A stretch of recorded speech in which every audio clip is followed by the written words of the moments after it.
एक नौकरानी की हैरत अंगेज कहानी है।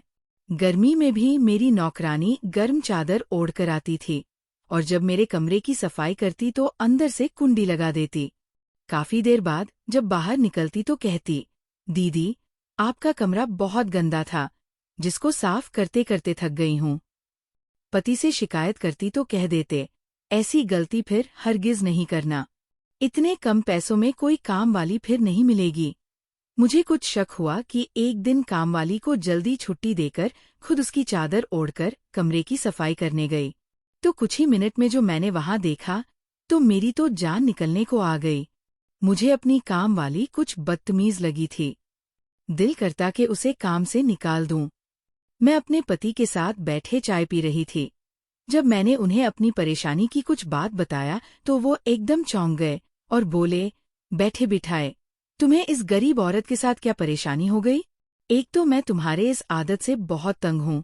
तुम हर वक्त किसी न किसी की कमी निकालने में लगी रहती हो। तुमसे तो बात करना ही फिजूल है। इतना कहकर बेड से उठ गए और बाहर बरामदे में चले गए। मनीष ने कभी मेरे साथ इस लिहाज में बात नहीं की थी। वह तो नरम मिजाज इंसान थे। मेरी हर परेशानी को चुटकियों में हल कर दिया करते थे। मुझे उनसे उस किस्म की हरकत की उम्मीद नहीं थी। मेरा दिल किया कि मैं अभी अपनी नौकरानी लक्ष्मी को फोन करके कह दूं कि तुम कल से मेरे घर काम करने मत आना। अगर फिर मनीष का सोचकर मैंने कुछ नहीं कहा।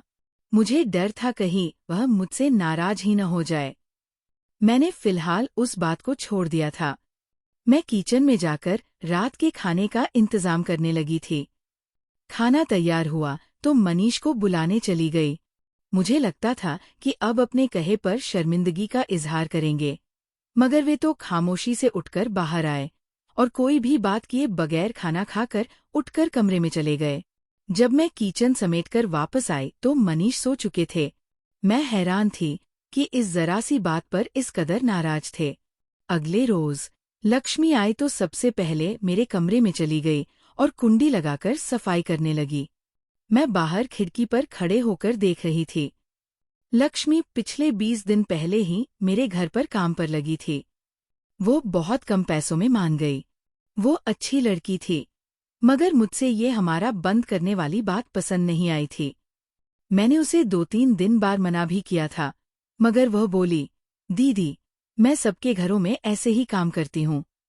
उसकी बात सुनकर मैं चुप रह जाती। जब वो कमरे की सफाई करके बाहर आती तो बड़ी थकी सी लगती। वह मुझे देखकर मुस्कुराकर बोली, दीदी, हर रोज पूरा घंटा लगाकर आपका कमरा साफ करती हूँ तो थक जाती हूँ। मैं मुस्कुराकर फिर से किचन में चली गई। मैं किचन में खड़ी होकर लक्ष्मी की हरकतों पर ध्यान दे रही थी। वो थोड़े ही मिनट के आराम के बाद उठ गई थी।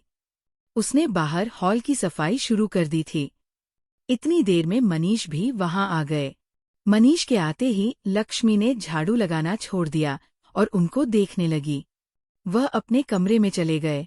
अब लक्ष्मी जले प्यार की बिल्ली की तरह चल दी। उसने कमरे के अंदर जाने के लिए कदम उठाया था, मगर कुछ सोचकर पीछे रह गई और जल्दी आंगन की सफाई करके मुझे नमस्ते करके घर से बाहर निकल गई। लक्ष्मी की जाते ही मनीष बाहर निकल कर आए। उन्होंने मेरा हाथ थाम कर बोले, महारानी, जल्दी से खाना लगा दो, भूख लगी है।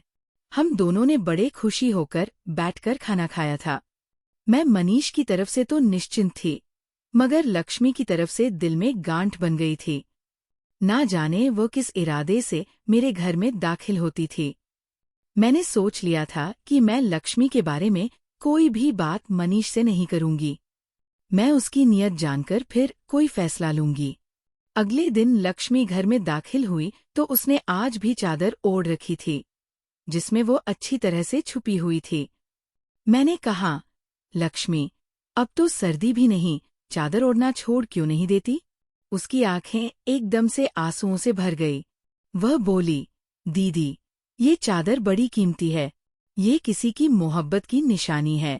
उसको छोड़कर अगर मैं आपकी तरह लूं, क्या मेरे वक्त आप जैसे हो जाएंगे? नहीं, ना।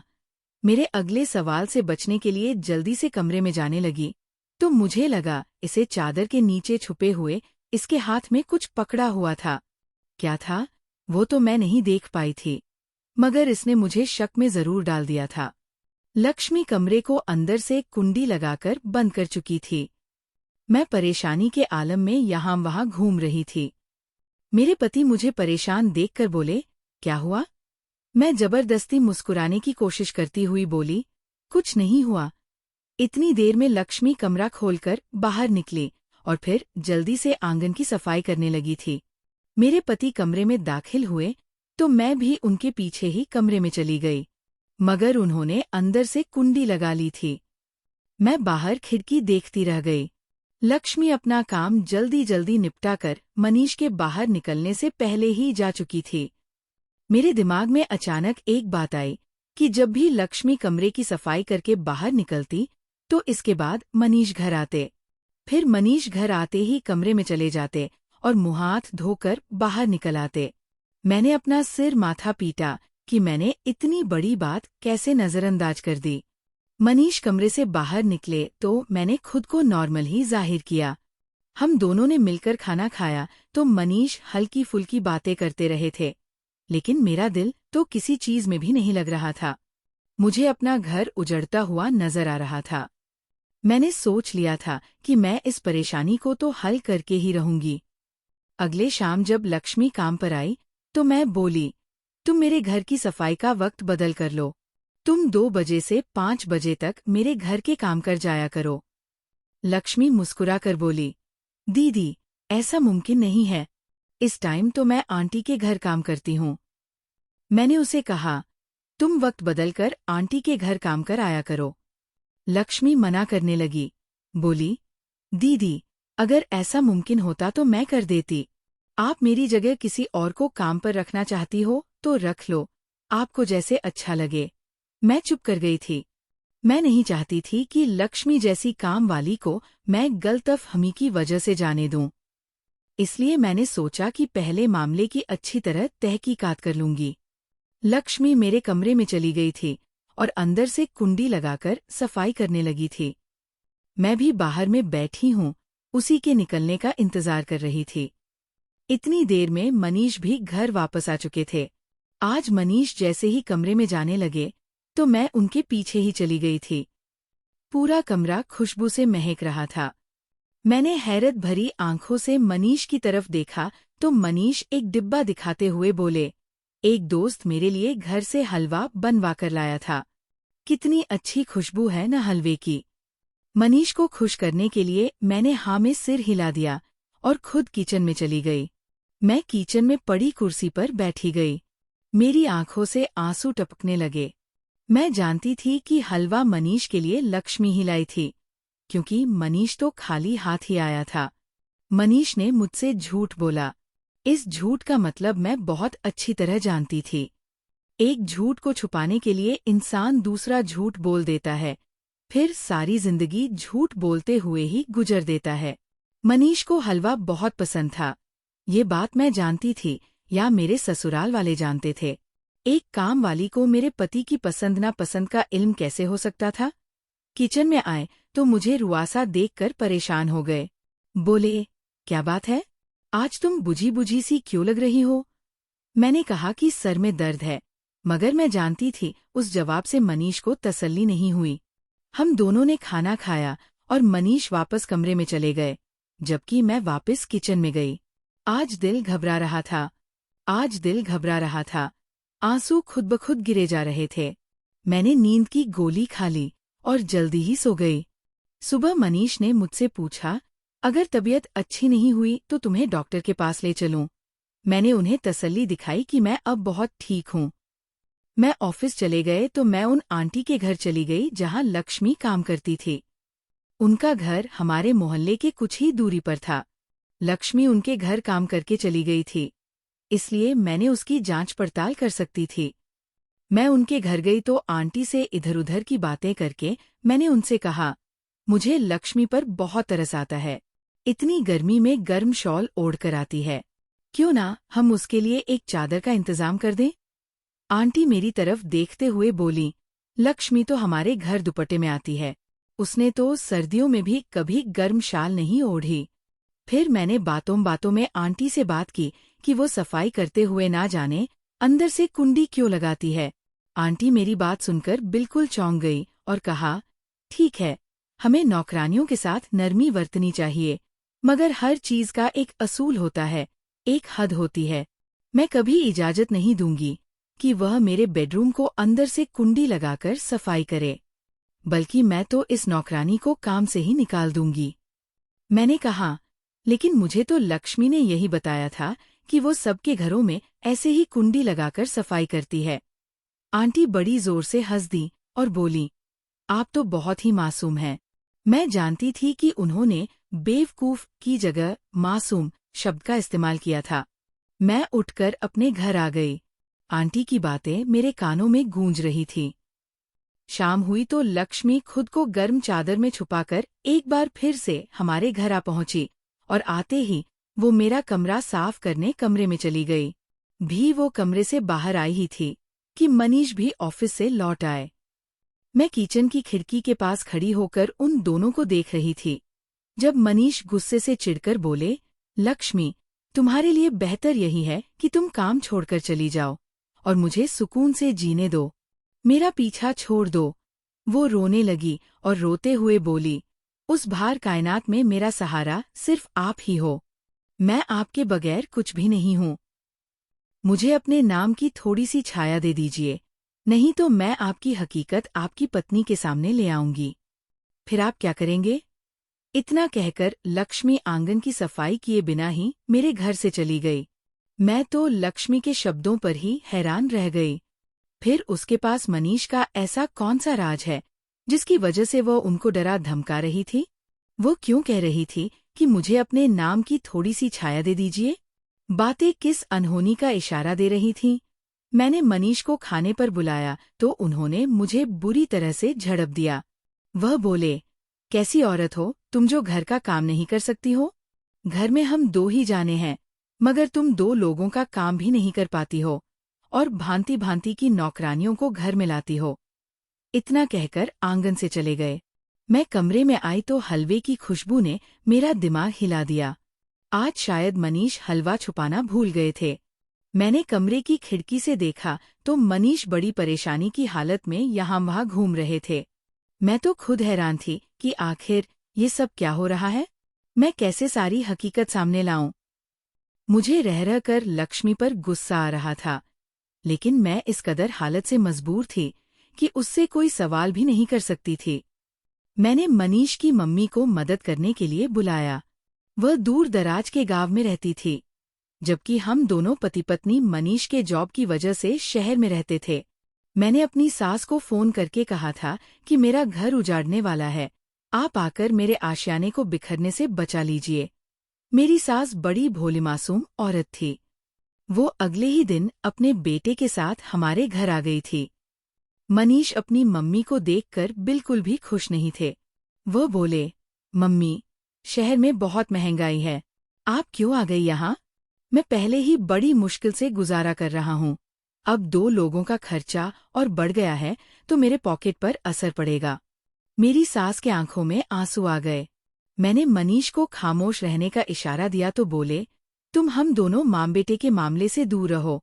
मैं भी चुप कर गई थी, जबकि मेरे देवर ने सामान उठाया और बोला, मम्मी, चलो हम दोनों वापस गांव चलते हैं, हमें नहीं रहना यहाँ।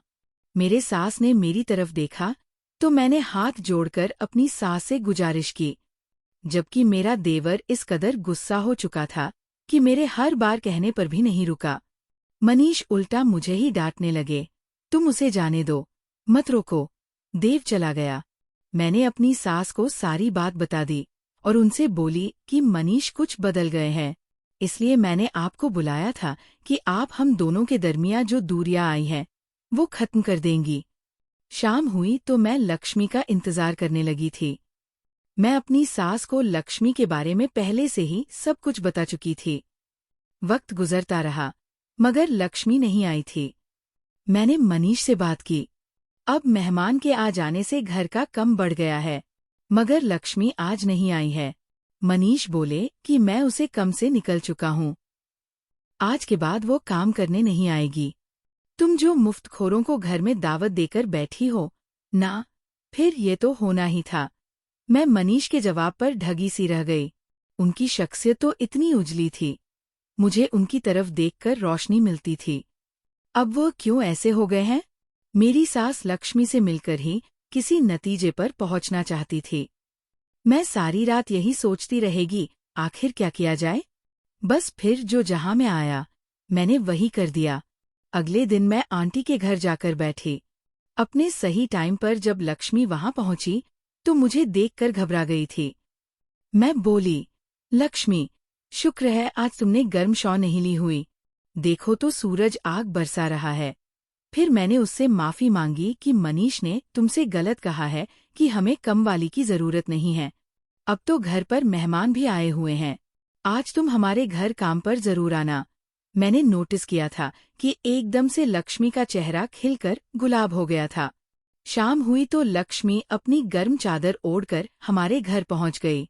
उसकी चादर देखकर मुझे बहुत गुस्सा आया। मैंने कहा, आंटी के घर तो तुम दुपट्टे में चली जाती हो, मगर हमारे घर आने के लिए तुम्हें गर्म चादर ओढ़ना पड़ता है? क्यों?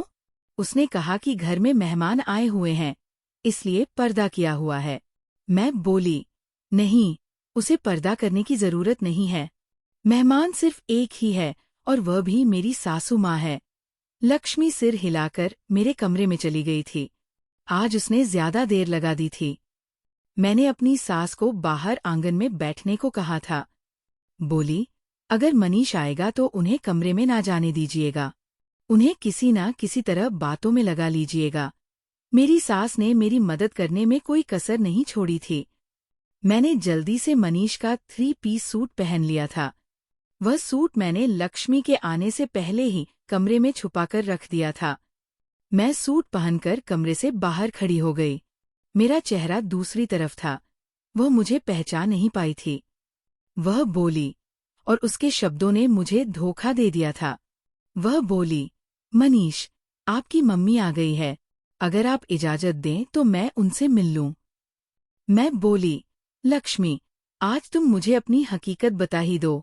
लक्ष्मी फूट फूट कर रोने लगी। वह बोली, दीदी, मैं एक बहुत अच्छे बाप की बेटी हूँ। मेरे बाप ने मेरे लिए वो सब किया था जो हमारे खानदान में किसी दूसरे पापा ने भी नहीं किया था। मेरे मम्मी पापा मुझे शहर की कॉलेज में पढ़ने के लिए भेजते थे। मुझे अपने ही पापा के ड्राइवर से मोहब्बत हो गई थी। वह तो हमारी बिरादरी का नहीं था और ना ही हमारे बराबर का। इसलिए मैं जानती थी कि शादी नामुमकिन है। इसलिए मैंने इस आदमी से भागकर शादी कर ली थी। पापा की बद्दुआ मुझे लग गई। मेरा पति एक नंबर का निकम्मा निकला। वह कोई काम करता ही नहीं था। वह तो 2-3 दिन काम पर जाता, फिर 4 दिन घर पर बैठा रहता। पहले तो हमारा गुजर हो रहा था, मगर अब औलाद हो गई है तो फिर मुझे हिम्मत करनी पड़ती है। मुझे अपने बच्चों का पेट भरने के लिए नौकरी करनी पड़ती थी। फिर जब मैं आपके घर आई तो मनीष को देखकर दंग रह गई थी, क्योंकि मनीष तो मेरा सगा भाई निकला। मनीष ने मुझे कहा था कि मैं उसके घर से निकल जाऊं और आपको ये ना बताओ कि मैं मनीष की सगी बहन हूं। लेकिन मैंने बड़े सालों बाद अपना सगा भाई देखा था। दुनिया बड़ी बेरहम है। इस दुनिया में अपने खूनी रिश्ते शायद अपने मतलब से होते हैं। मैंने मनीष को मनाने की कोशिश शुरू कर दी थी। मैं हर रोज गरम चादर इसलिए पहन कर आती थी, क्योंकि वह मनीष के सालगिरह पर मुझे मेरे भाई ने दी थी। मैं एक खास तरह का हलवा भी बनाकर लाती थी, क्योंकि मनीष मेरे हाथ से बना हुआ हलवा बड़े शौक से खाता था। अब मैं हर रोज आपके बेडरूम को अंदर से कुंडी लगाकर इसलिए साफ करती थी, क्योंकि मैं हलवा खिड़की के ऊपर रख देती थी। हर रोज आपके कमरे में ही माफीनामा लिखती थी। मगर मनीष मुझे माफ करने के बजाय मुझे घर से भगाना चाहता था। इसलिए मैंने उनको धमकाना शुरू कर दिया था। मैं उनसे कहती थी कि अगर आपने मुझे माफ नहीं किया तो मैं दीदी को बता दूंगी कि मैं आपकी सगी बहन हूँ। भैया नहीं चाहते थे कि आपको ये बात पता चले और आप भाई को छोड़कर चली जाएं। उसकी सारी दास्तान सुनाते सुनाते लक्ष्मी रोने लगी। वो कह रही थी, पापा को दुख देकर मैं भी तो खुश नहीं रह पाई। मैंने जो किया उससे न केवल मेरे पापा का नाम खराब हुआ, मुझसे मेरे खूनी रिश्ते भी जुदा हो गए। वह लड़की, जिसके आगे पीछे नौकर फिरते, अब अपने बच्चों को 2 वक्त की रोटी देने के लिए खुद दूसरों के यहाँ झाड़ू बर्तन करती फिरती है। मेरी सास अपनी बेटी का दुख बर्दाश्त नहीं कर पाई थी। वो फौरन लक्ष्मी के गले लग चुकी थी। मनीष बोले, मम्मी, जानता था आप अपनी बेटी से खफा नहीं रह पाओगी, इसलिए मैं आपके साथ बदतमीजी करता था ताकि आप ये घर छोड़कर चली जाएं और लक्ष्मी को ना देखने पाएं। आगे बढ़कर बोली, मनीष, दिल माँ का दिल कभी गलत फैसला नहीं करता। लक्ष्मी अपने हिस्से की सजा भुगत चुकी है, अब आप भी उसके सर पर हाथ रखकर उसे माफ कर दो। मनीष की भी आंखें भीग गई थीं। उन्होंने भी लक्ष्मी को माफ कर दिया था, जबकि मैं सोचकर रह गई थी कि हमारे मोहल्ले की कितनी ही लड़कियां प्यार मोहब्बत के नाम पर बेवकूफ बनाई जाती है। कभी उन्हें कोठों पर लाकर बेचा जाता है, तो कभी सारी जिंदगी भटकती रह जाती हैं, अपने रिश्तों को याद करके रोती रहती है। काश लड़कियां अपने आप संभल जाएं। जो लड़का घर से भागने की बात करता है, क्या हुआ कभी उस औरत की हिफाजत कर पाएगा?